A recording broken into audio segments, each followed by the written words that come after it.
Previously on Taverns and Caverns. The party arrives at the docks of New Tempest to begin their investigation on the missing adventurers. While everyone attempts to gather information, Thaddeus comes across a fishing merchant, whom he would eventually buy from to gain insight on the whereabouts of the undead sighting.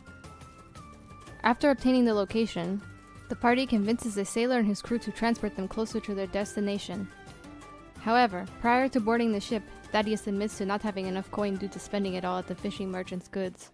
Without hesitation, Damien roasts Thaddeus before paying his way.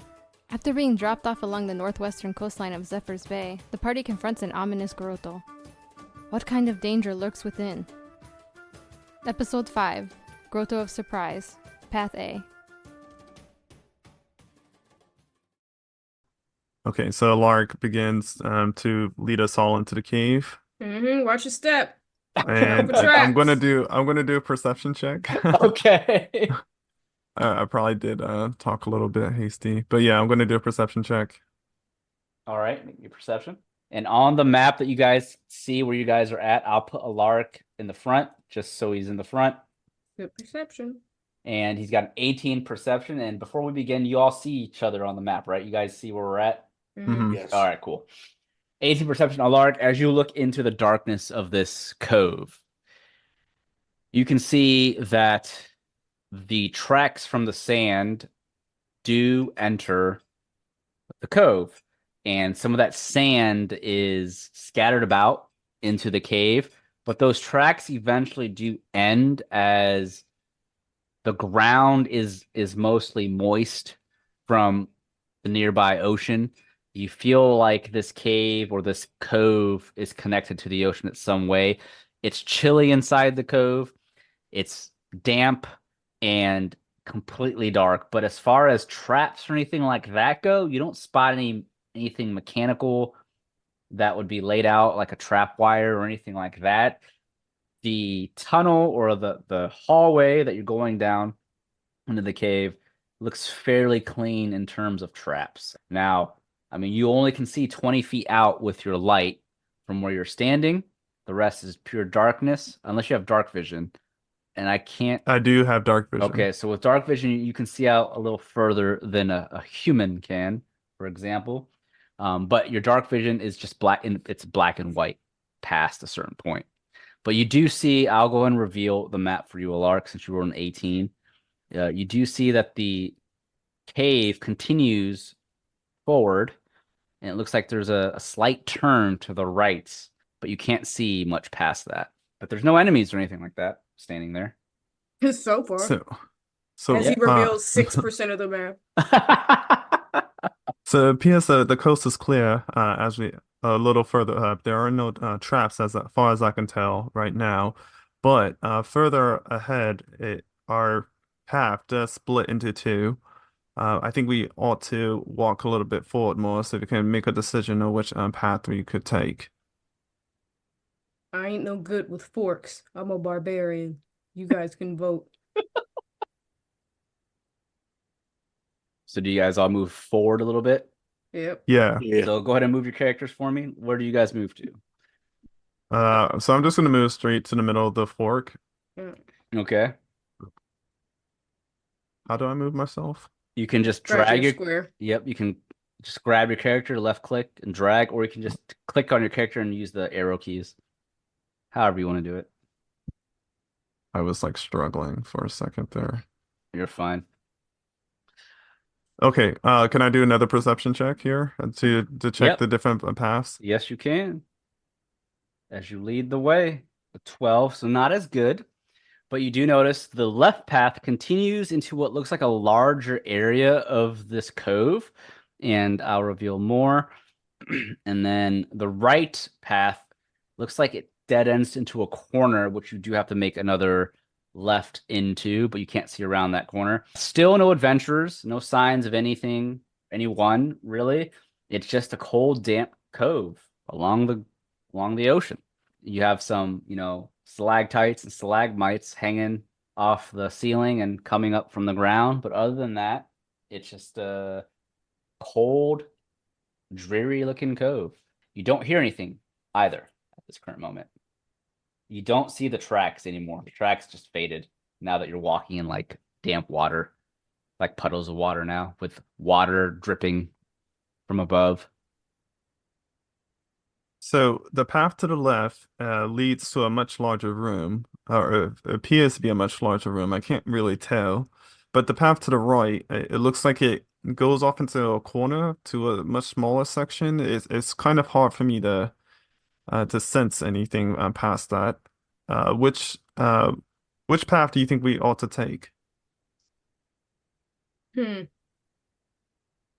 I think we should flip a coin because life is short and there's no way to know. I'm just joking. Survival.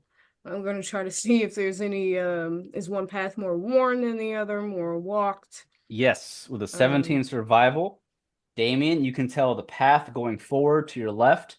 You can tell it seems to be more walked. I should say you can't really see any like markings of someone being dragged any longer, but you can see that there's some mud of footprints going to the left. So you seem to think it's traversed more on the left than the right. The right doesn't have anything that sticks out as if people were walking back and forth between it. My gut's telling me we should go this way. Looks a little more traveled. Would anyone be inclined to agree or what?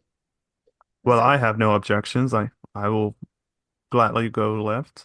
All right, it could be the liquor talking, so if we die, my bad, but let's do it. I will stand in the back and make sure you are covered from behind with my magic. Thanks, Shaito. Of course. So you guys take the left path. All right. So go ahead and move your characters into the next room then. And as you guys continue walking through this damp and dreary cove, you just hear just water just dripping in the distance all around you. And as you enter the next area of the cove, you look around. I'll reveal more of the map. There are a little bit more things that look more like people have been here. You see, there looks like to be an old used campfire that was once there at some point. It's been long burnt out, and then there looks like there is a small cargo case, a wooden chest of some kind that's smashed up to the left of you. That old fire that was once there is to your north, and then there is another hallway that goes further west into the cove. But as you're standing there, looking around, do you guys do anything or do you continue? Thaddeus is going to investigate that smashed box or chest or whatever it is to see what smashed it. Why was it smashed? All right, make me investigation.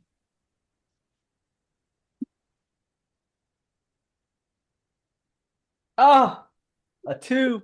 Yikes. It just looks smashed to you, Thaddeus. You can't tell what might have smashed it, why something smashed it. It just looks like a broken wooden box to you. Damien walks up trying to pick on him. You over here looking for money? Like, nah. What are you looking at over here? Not much. I got an 11. Investigation. With an 11, you're looking down at the crate, and you can see and tell, Damien, that most of the damage is the center of the box. The left and right sides of the box seem to be really unscathed. So whatever smashed it, it seems either a weapon or of some kind of object of blunt force went right down the middle of this box. But as you're doing your investigation, is Alaric or Isundra doing anything else? I guess I can go check the fireplace to see how recent the fireplace was used, or yeah, what type of roll can I do for that? You can do investigation. Damn. Oh, no shit. booty. Oh no, a 4. All right, I'm gonna place your character at the old fire pit. As you're looking around, Alaric, you just can't. You don't get anything new, no new intel or anything. You're just looking around, and nothing seems to catch your eye. Is Isundra doing anything? Maybe a survival to see if there's like, I guess, any tracks or I don't know, survival or investigation, maybe. Whichever you prefer. That's great. 26 survival. Okay, that's really good. As everyone else seems to be inspecting the area, so you're looking around, looking for tracks or anything else that might stand out. With your survival, Isundra, of a 26, you do notice something odd in the ground. And as you're kind of eyeing the ground, again, you're in a cave, so it's all rock beneath you and puddles of water. You do notice there is a fairly decent sized puddle, probably about 15 feet wide, that is to the north of Thaddeus and Damien. And, you've been walking through this cove for a few minutes now, and you've seen plenty of these puddles, but this one's somewhat bigger. But something about that puddle seems off with your 26 survival. Now, typically in a cove like this, the puddles of water aren't going to have ripples unless something falls into them or something is in it, right? But this 15-foot wide puddle seems to have a very faint rippling taking place in it. And you can't tell what's creating that rippling effect. You don't see any water dripping from above that puddle that's falling into it. You definitely hear water just dripping all around you, but you don't see any water falling into that puddle. But it's giving this faint rippling effect that just catches your eye. I'll ping. It's right there on the map to the north of Thaddeus and Damien. I'm going to regret this, but I go closer to it. You're gonna regret this. All right. Can I do like an Arcana check? Yeah, on you could do an Arcana. Thank goodness. Right, she's rolling fire. He said, "Thank goodness." Yeah, y'all was rolling hot. Doo-doo. So again, as Damon's still trying to investigate that crate, again, Damon, you don't really catch anything else on that. But while you're doing that, Isundra with a 22 Arcana. As you get closer to the puddle, you do sense some magic around you. And as you sense magic in the room with the Arcana, as you get close to that puddle, that magic that you sense grows heavier and heavier. And as that happens, I'm going to pull up something. Turn order. Everyone make me initiatives. Oh boy. I knew I shouldn't have got close. Oh, now you want laugh. to roll high. Don't laugh so hard. Damn. All right. And for Kendall, if you want to roll initiative, just click on your character's portrait on the map and then go to your character sheet. The top middle, you should see a little dice icon. That's okay. initiative. There you go. All right. So we have Damien with a 23, Thaddeus with a 13, followed by Isundra with a 9, and then Alaric with a 7. And then Yaito will roll, and he is going to get, he's got a 2 or a 4, I should say. So he goes last, and then I'm going to put something and roll for something, which has a 13, put question mark. But because you're all busy doing what you're doing, technically, everyone else is surprised. But Isundra, as your Arcana senses tingle and go off, you know something is standing in that puddle of water in front of you. It's invisible. You can sense the magic coming from it. And as you step close to it, something swings at you, revealing itself. And what reveals itself is this decrepit corpse of a human that's standing before you. And as it swings at you, it has a long sword in its hand. It is a wight, which is another version of an undead zombie, stronger. But as it swings at you, that longsword, it won't get an attack with an advantage because you sensed it. So you were aware of something being there. So it won't have advantage. But it will attack and swing at you for a total of 15. Does that hit you? It does not. And it has a second attack. And that is going to be a 16, actually. Does that hit you?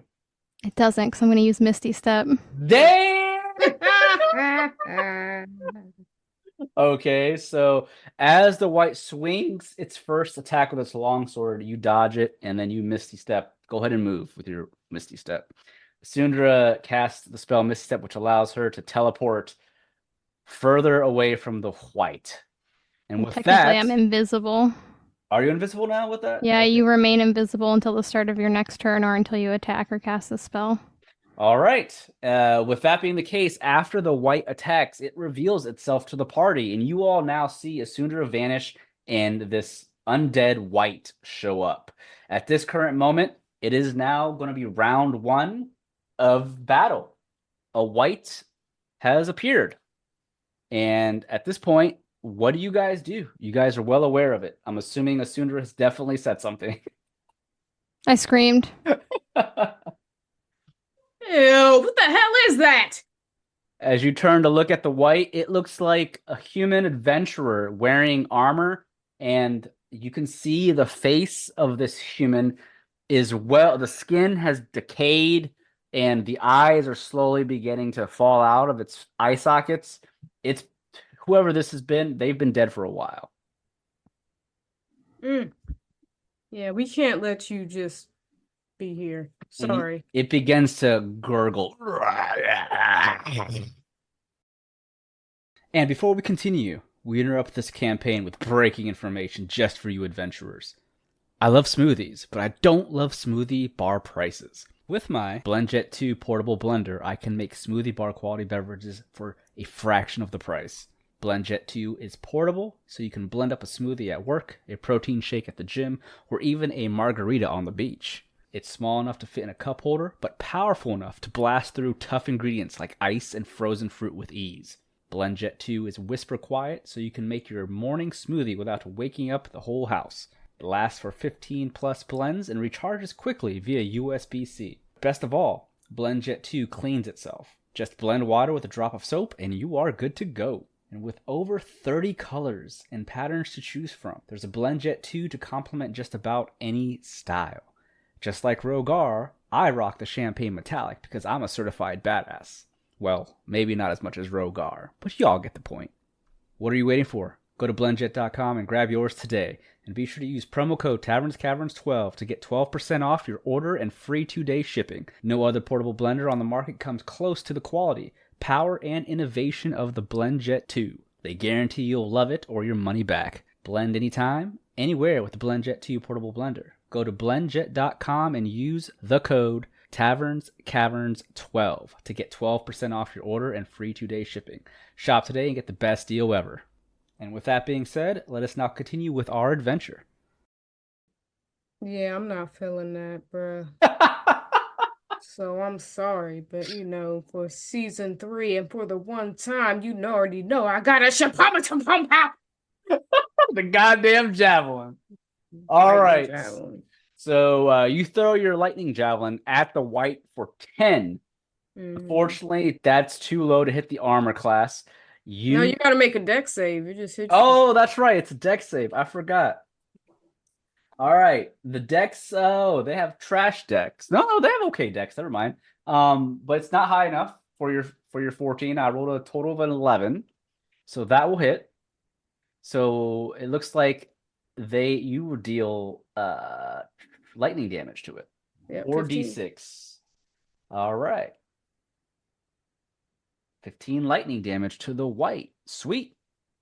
You see your lightning javelin. It pierces the white's chest as lightning goes off for 15 lightning damage. And the white just gurgles out even more as its chest is now burnt from the lightning. Yeah, I'm trying to cut back on that. And Damien's going to kind of move to the side a little bit here. And I'm going to give... Sheesh. Yeah. Yeah, that's me. All right. All right, Thaddeus, what do? You see Damien throw this javelin of lightning at the white. You see undead. You're a paladin. You know undead are the worst. You hate them. Yes, he does. He's not going to say a word, but just draw his sword, grab his shield, and going to attack. All right, you charge forward towards the white. What does Thaddeus do with his attack? All right, you use your longsword of radiance. 13 to attack. Unfortunately, a 13 is not enough. The white blocks your blade with its own sword.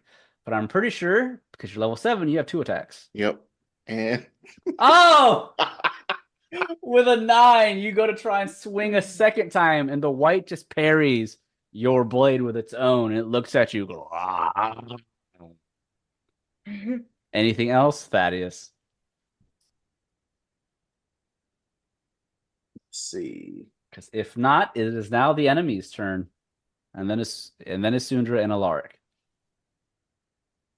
Hang on a second.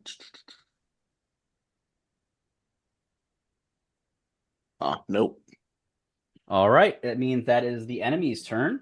The white looks at you, Thaddeus. It's not too bright, but it's gonna attempt to attack you with a life drain, and it swings its longsword at you.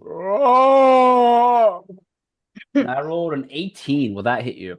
Nope. Blocks it with a shield. You're able to block with a shield, and it swings again with its longsword for a second attack. This is not the life drain, though. This one is only a 17, so that's going to miss. So you're able to block. However, just like this one, there are other invisible undead in this room. Alaric, you sense something slowly appearing next to you. In this Oh case, no. it is not a white, it's a standard zombie. This zombie swings at you with trying to slam into you. It's going to have advantage because it's technically, you didn't know it was there. I got a total of that is a 17 to hit. Does that hit your armor class, your AC? Where do I find that? On your core page, the top middle, you'll see AC. What is that number? 16. All right, so that will hit you. So Alaric, you'll be taking damage from the zombie. You'll be taking, let's see here, 8 points of bludgeoning damage as it slams into you with its arm. So as that zombie hits you, Alaric, another zombie appears right behind Thaddeus. With advantage on you, Thaddeus. That is going to be a 19, actually. Does that hit you? It does not. Damn! All right. So that zombie misses you. And as that zombie makes a swing, unfortunately, another zombie appears. However, it is right next to Isundra, but it does not know she's there. As this zombie appears, it's going to attempt to walk towards you, Damien. Isundra, you could potentially do an attack of opportunity if you want, but that's up to you. Yeah, I just have to hit it with my weapon though, right? Yes, unless you have the Warcaster feat, which allows you to cast a spell for a reaction. That close, yeah. Yeah. Okay. But you don't have to. It's up to you because you will not be invisible any longer if you do. That's fine, because once it's my turn, I won't be anyway. Okay, so go ahead and make an attack. A hand axe for 14 will hit for 6 slashing damage. You cut into the zombie's back as it walks past you, unaware that you were even there. Oh! You ain't the only one invisible, bitch. But it's still stumbling towards Damien because that's what its original target was. And it swings at you, Damien, for 17. Nope. All right, you're able to dodge. That is the zombies and white's turn. Isundra, it is now yours. Trying to read. I know Eldritch Blast, you get like extra stuff that goes with it. Yes. I know. I thought I took the one that like blasts back. The pushback. But I don't see it anywhere on my list. Maybe I just didn't. You So should. I think you should have at least 2. Well, I have 2 beams. Yes. That's just from leveling up, but I know it's like it's force damage, but I thought there was something extra that made it to where it pushes back. So you probably, did you take Agonizing Blast, which allows you to add your Charisma modifier to the damage? There's Agonizing Blast, which I don't know if you took, and then there's also the blast you're talking about, which pushes them back 10 feet. I think I took the blast that pushes them back 10 feet. And the one that pushes them back 10 feet, I forget what it's called, but I know what you're talking Repelling about. blast. Yeah. So I guess I just didn't put it on my character sheet. I should remedy that. Okay. And just so you know, at level 7, a warlock will have 3 invocations. So you should have 3 of those invocations that you've chosen. Oh, I'm sorry, at level 7, you should have 4 invocations. So you probably do have it. You just forgot to write it down. I don't think I have 4. I might have to fix my character sheet. Okay. That's good to know. Yep. Are you using Isundra Season 3 character sheet? I 'Cause you have 2 versions, Season 1 Isundra and Season 3. Technically, they're the same right now because they're both level 7. But I was not yeah, using season 3. use the Season 3 character sheet. Just I don't think it's different, but no, I didn't change anything on it. okay. Well, I'll have to go back and look at my character sheet and fix that. Remind me to do that. Okay. Because I don't think I have these invocations on here, but Yeah, don't gimp yourself now. yeah. Because I'm looking at Agonizing Blast, and it looks like it adds additional damage. Yeah, Agonizing Blast will add your charisma modifier. I feel like I have that. I mean, Anyways. you can tell on your attack if you do. Your Eldritch Blast has a 1d10 plus 5, so you have it because it's Okay. adding that plus 5. It's just not written anywhere. Yeah, so you have Agonizing Blast. I can tell you that. Well, we're gonna Eldritch Blast because that's what we do. Now that we've Oh. figured that out. We're home. Right, it's not using Yome anymore. Eldritch Blast, melty brain shit. Can I hit the one that's closest to me? Is that too close? I don't know what the. It's past 5 feet, so yeah, you could. Okay. So. All right, so let's see. What did you roll? A 19 will hit. So for And 10 then- damage, so minus 10, and do you push it back 10 feet? I do. All right. Do you push it I past guess Damien it pushes. towards I thought I was Thaddeus? gonna go diagonal, but You can do it diagonally, 10 feet.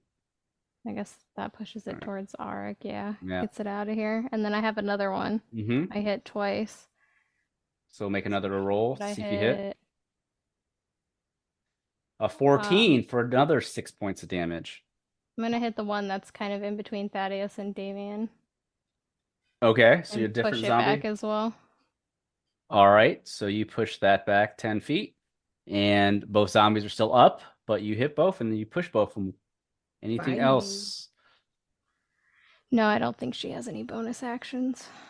All right, Alaric, it's now your turn, Kendall. This is your first battle, season 3, man, as a new player. What are you doing, man? Time to prove yourself. So, for the closest zombie next to me, I decide to cast Guiding Bolt. Mhm. Oh, okay. You're gonna cast Guiding Bolt. So just be aware of something. So when you make a ranged spell attack, so it's a little different. So a ranged spell attack means you basically roll your dice to see if you hit something, versus casting a spell where something has to roll a saving throw. When you do a ranged spell attack, and there's an enemy that's within 5 feet of you, you get disadvantage because technically you're trying to cast something with an enemy that's on you, like right on you. A disadvantage means you roll twice, you take the lower number to see if you hit. Advantage means you roll twice, you take the higher number. So just so you're aware, if you cast Guiding Bolt right now with a zombie within 5 feet of you, you do have a disadvantage because it's a ranged attack. The only way to avoid that is to take a particular feat, which I believe is the Warcaster feat, if I remember correctly. That removes that situation. How close to, I mean, how far away at minimum do I need to be away? As long as the enemy is not within 5 feet of you, it doesn't take effect. So Okay. so if you took a step back, like here, you would not have that issue, but it could potentially have an attack of opportunity on you because you're leaving its threat Right. range. Okay. So instead I'll cast Inflict Wounds, because that's a melee spell. Yeah, you can touch them to do inflict wounds. You could Okay. do that. You could do So that. I'll go ahead and All right, inflict wounds. In this case, it has to make a spell saving throw. So you can see it says spell save DC 14 at the bottom. That's your difficulty class that I have to beat in order to avoid that spell. So let me roll. Oh my god, a nat 1. No. So it rolled a nat 1. It failed. Oh, good. Yeah, it failed. So Alaric, the first one is 25 points of damage for your inflict wounds. And that's going to be necrotic damage. Fortunately, zombies are not immune to necrotic. They're immune to poison. You deal 25 points of necrotic damage to the zombie next to you. As you do so, the zombie's body crumbles into dust. You outright killed it. Told Completely. him to prove itself, and he did just that. He delivered. Okay. I mean, after zombie... that 8 damage I had to take, I had to do something. You see that zombie fall to dust before you. It's gone, man. Take that, fiend. I also made a roll. Zombies do get something called undead fortitude. Whenever you reduce them to 0 hit points, they can make a constitution saving throw with a DC of 5 plus the damage taken. But you rolled fucking 25s. They had to roll 30 or higher to come back to life with 1 HP. That wasn't happening. Goodness. Yeah. So, Alaric, that was your action. You have a bonus action, a movement action as well. If you want to move, do you want to cast a bonus action for any reason? It's up to you. And what bonus actions do I have? Typically, a cleric bonus action would be a spell. So, like a primary bonus action spell, a lot of people like to use is like Healing Word. It allows you to do like a healing spell, but that's up to you. You don't have to use a bonus action. It's totally. I probably should wait since I just cast one of my spells. Right. So you can wait if you wanted to. Yeah, it's no bonus spell. Or Okay. no bonus action. All right. So you'll just stay there, or do you want to make a movement anywhere? You can still move if you want to. I'll take a move 5 feet away. Okay. Sounds just good. to have some space. Perfect. Sounds good. With that, it's Yaito's turn. You see he takes both of his hands and he sends out 2 flaming firebirds I should say 1 flaming firebird at the zombie that Isundra pushed back next to Thaddeus. And he's going to try and hit it with a firebolt cantrip. And that is a 23. He does hit it for 8 fire damage. The zombie behind you, Thaddeus, you can hear a screeching bird of fire crash into it for 8 points of damage. That zombie is not on fire, but the chest is now burnt. And that is the end of the first round. Damien, it is now your turn. Okay, Alaric. Yaito, you're trying to show me up? Watch this. And he runs up to the zombie here in the middle, and he's going to dual wield both weapons. He's got the short sword of Flame's Kiss. Yep. And that rapier. Classics right here. Weapons we haven't seen used in forever. Short sword of Flame's Kiss for 25. That'll deal 9 points of piercing damage plus 5 fire damage. And I'm going to make a roll really quick. I rolled like booty. Your first attack pierces the side of the zombie as the short sword of Flame's Kiss bursts into flames. The zombie crumbles before you onto the ground on fire. And it fails its undead fortitude, unable to save and come back from that attack. You have vanquished that zombie with your first attack. See? Alaric. Well done, my friend. Well done. Damien, man, I wish I had my wig on. He starts swinging his neck. Shit. Because you killed with your first strike, I'll allow you to make another movement if you want to try and hit something with that second attack. All right, this buddy. All right. We'll keep the 15. All right. And then the 15 with the white will be a little harder, but you still hit for Okay, sneak attack on that? 8 piercing damage. Yes, you do, because you have advantage technically because of Thaddeus. So a total of 8 piercing plus 14 sneak attack damage. You stab the neck of this white as blood begins to come from its throat. However, this blood is a darker, thicker black. It's not bright red. It's not dead, but you deal a lot of damage to this motherfucker. The white slowly turns its undead gaze at you, Damien. Yeah, tell it to the judge. Thaddeus, do the thing. Damien doing the finish him. Finish him. Yep. Combat. He's putting her finger across his neck like Undertaker. Finish him. All right. The Shang Tsung. All right, Thaddeus with a 15. You're attacking the white. Yep, the white. All right, with a 15, it will hit. Deal your damage for me. 7 slashing plus 5 radiant damage with your long sword of radiance. Because you're dealing radiant damage, the undead fortitude isn't going to even kick off. So the Nice. white is burnt with radiant damage. You see the holy fire of the holy flames burst along the body of the white as it crumbles to the ground. You have killed the white with your first attack. Right. And he's going to bring his sword around and get the one that's behind him. All right, make another attack.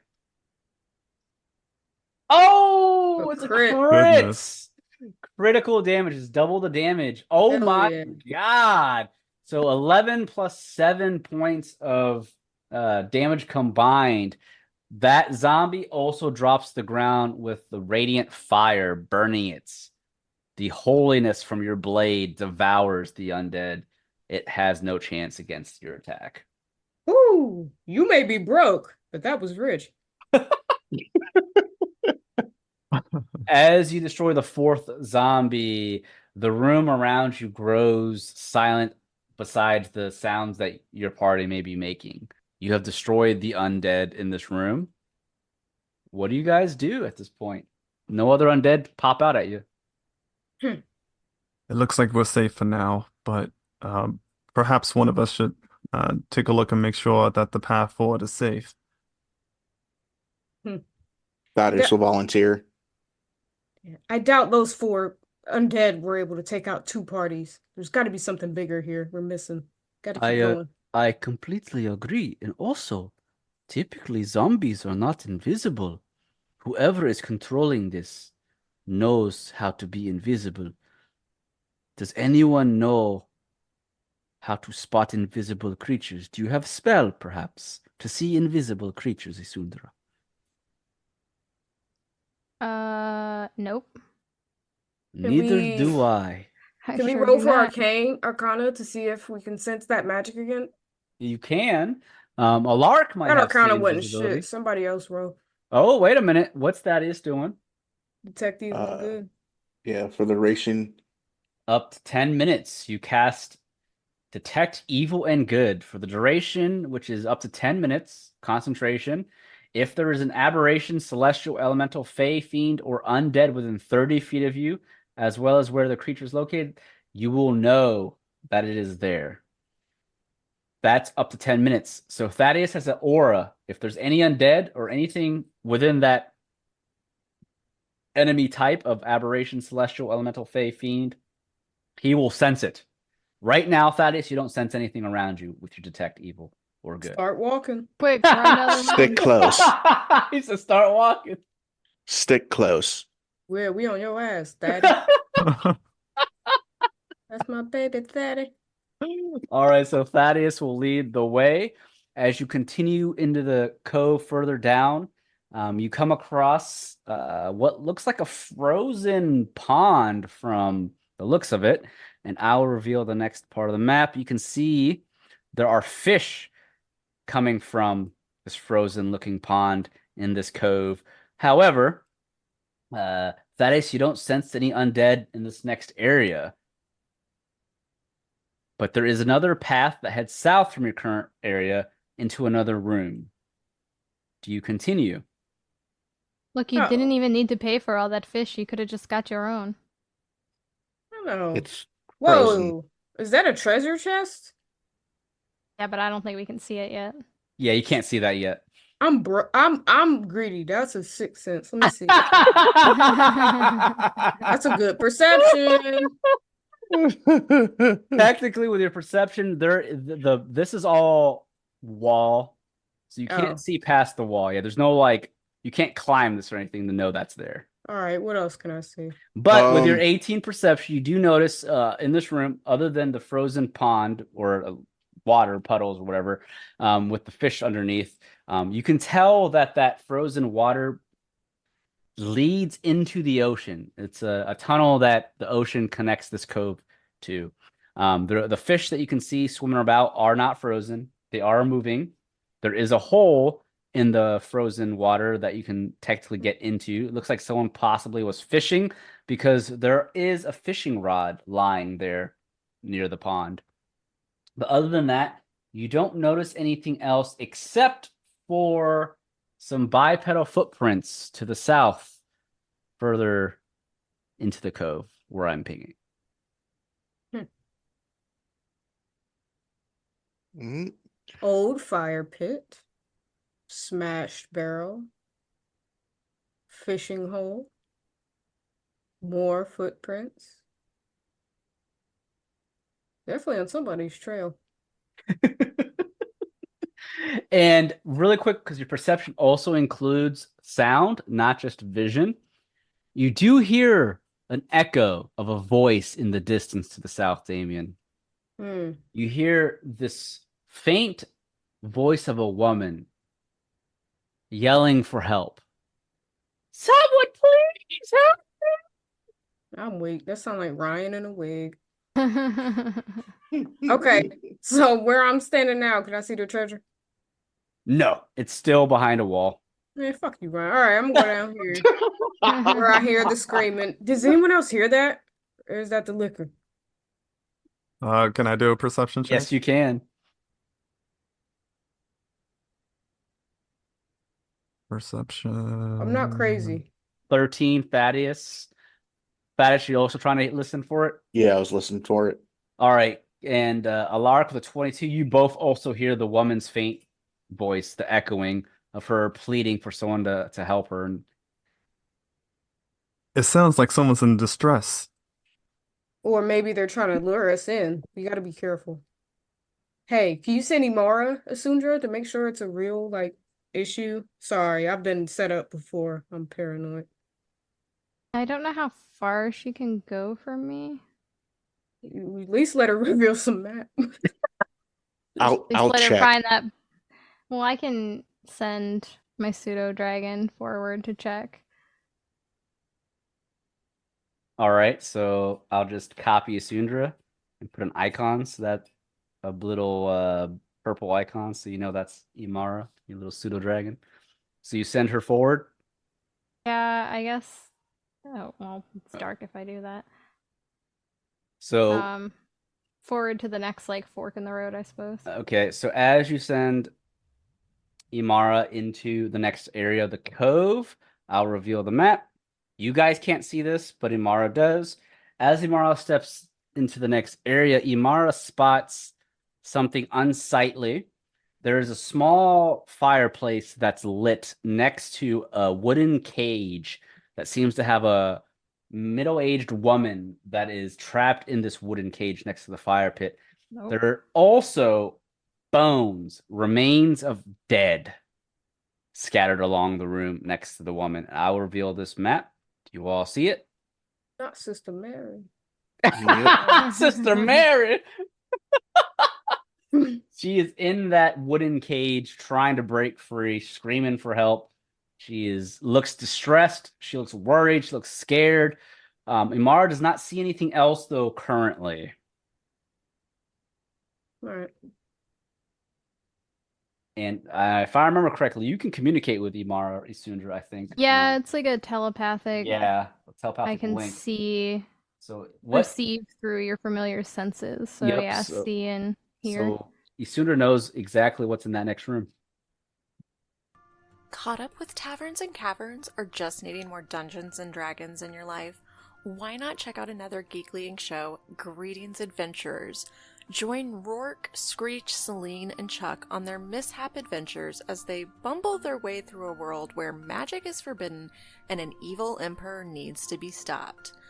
Will they be able to keep their magic abilities a secret, or will they be discovered and meet a different fate from the emperor? Probably both. But join us to find out. New episodes release every Monday, and episode live streams are every Tuesday at 8:40 p.m. Eastern at twitch.tv/geeklyinc. Well, It looks like there's someone in trouble. We should probably help. oh, is she really there? Okay. She's really there. Right, I was hoping wouldn't have to work. All right, well, no enemies, no threats. Not that I see. All right. Lots of Damien bones. walks in the room. Whoa, weren't kidding about the bones. As soon as Damien steps into the room, the woman quickly looks over and sees Damien and the others stepping in, Thaddeus behind with Isundra. And the wooden cage is wide enough for her arms to reach through him, but she herself can't get through. Damien kind of shirks his head back into his neck when she reaches out. Sorry, just instinct. Calm down. We're not gonna leave you here. Please, we can't stay here much longer. It will come back and it will eat us all. It, as in, The monster. I don't know what it is. All the bones there. It ate them all. I'm next. all right, all right. So I wrote that to unlock the cage. All right, so I'll put you next to her, then you're unlocking the cage. All right, so with you going up to the cage to unlock it, you can see there is a lock on it. It's a very jank lock, but your sleight of hand, you have your thieves' tools, so 21.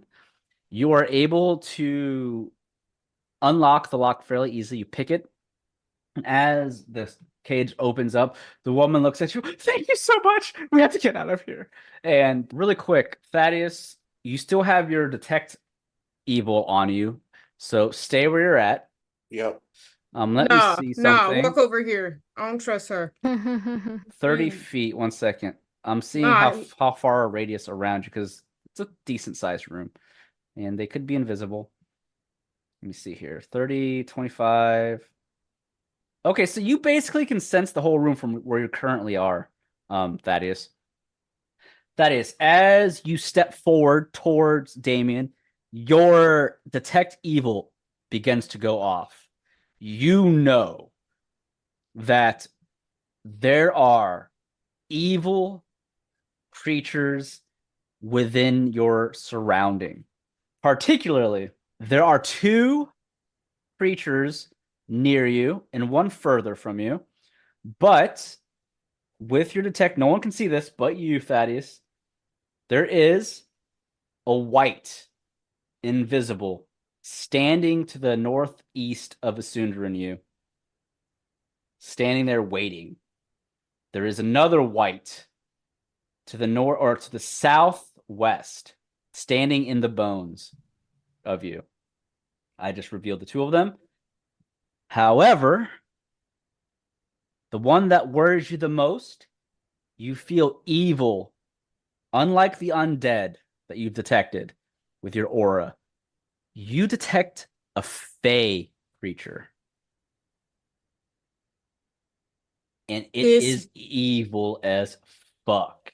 This bitch. You immediately sense the woman in front of Damien is evil. It's coming from her. Are you gonna say something? And as Damien unlocks the gate, the woman's hugging on the Damien now. Oh, thank you. What do you say, Thaddeus? Hey, I'm married. He will say in Sylvan, right? Faye speaks Sylvan, right? Or no? No, there's No. phase speech. Okay. Can I cast a spell to do detect evil? Because I also have it. Yeah. If that. I'll speak he Elvish. will tell Damon to get back now. What can I roll to shove her as hard as I can? Strength check. Yeah, I shoved the shit out of her. Really quick, yes, you can cast detect evil as well, Alaric. Okay. Where's- So Shove her back 10 feet. So your detect evil works just like Thaddeus's does. It gives you that aura to detect. And as you cast it, Alaric, you sense exactly the same thing Thaddeus does. You know Wait, there there's are 2 undead in the room, and you can sense that there's evil coming from that woman. something wrong here. That woman is a fae, and she's I don't know. There's something very very horrible going on here. I tried to talk to her with the fae speech that I have. I'm Okay. pretty sure I have it. Let me check. Sylvan, I believe Sylvan is the language of Fae, if you have Sylvan. Yeah, Thaddeus does. Oh, okay. I see now. No, I don't have it, so I'll let Thaddeus take care of it then. Okay. What do you say, Thaddeus, in Fae? Basically, you would tell him to reveal your true self. Don't be a coward. All right. So as Damon pushes the woman away about 5 feet, 19, the woman falls onto her butt back into the cage, and she looks up at Damien. How dare you! And as Thaddeus speaks out in Fae, the woman quickly snaps her neck towards Thaddeus. You! And she's speaking in Fae as well, Sylvan. You! How dare you, paladin, step into my domain!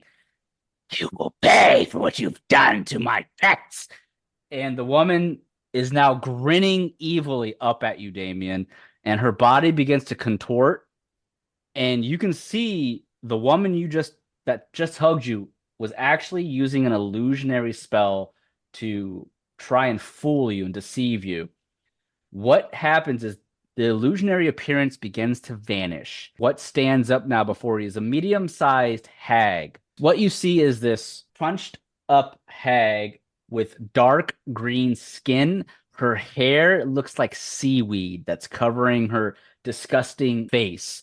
She has protrusions all over her body, very lanky arms, or I should say lanky limbs, with these gigantic claws attached to her hands as she's glaring at you. And because, Damien, that you are within a specific range of her, you have to make me a wisdom saving throw because of her appearance going off, and everyone else make me wisdom saving throws. It's called Horrific Appearance, and if you rolled higher than a 14, you're safe from being frightened. No, I rolled a 13. Ah, you're hideous! So I'm going to put an icon if you're afraid or frightened. I'll just put this skull icon with you being frightened. Thaddeus fails. So Thaddeus is frightened by the horrific appearance, as well as Damien. Isundra and Alaric save. You guys are not affected by the horrific appearance. And then Yaito needs to make a wisdom saving throw. So let me make his. One hot second. He saves as well, so he is not afraid or frightened at this point. But as her illusionary appearance falls off, you just look at this decrepit old hag. She seems to be what's called a sea hag. And as she glares at you, Damien, she begins to grin, and her claws come outwards. You will suffer for walking into my domain and harming my precious toys. You literally lured us in here! Will eat you all alive. And as she chuckles out, we will end this episode of Taverns and Caverns. Why? Oh man, I forgot something, I think. Hold on. Aura of Protection, starting at 6th level, whenever you or a friendly creature within 10 feet of you must make a saving throw, the creature gains a bonus. Oh, you didn't turn that on. I know. I forgot. See, you don't Gimping myself. Gimping yourself, brother. You had the detect evil on. You're leading the way. You could have put that on. Next time, brother. Next time. I know. A few things I forgot. And that's where we'll end this episode of Taverns and Caverns. Thank you, everyone, for listening to another exciting episode of Taverns and Caverns. This is your Dungeon Master, HaphazardDM. You can find me on Twitter at HaphazardDM. Hey everybody, what's up? It's Bri. I play Damien / Desiree, and you can find me on Twitter at Blaze_NBK. Hi, I'm Felicia and I play Isundra. You can find me anywhere on the internet at daggertribal. Hi, I'm Rod or Rodimus playing Thaddeus. You can find me on Blue Sky at Rodimus83 or Twitter or X at Rodimus7901. Hey, my name is Kendall, and I play Alaric Silverwind, and you can find me on Twitter at AirDashClubKen. All right, thank you guys. Those are our players for Taverns and Caverns Season 3. And again, don't forget to check out the Taverns and Caverns Patreon. On our Patreon, you'll find exclusive monthly episodes that are strictly exclusive to our Patreon, as well as some additional content that you won't want to miss. So thanks again, everyone. Until next time on Taverns and Caverns.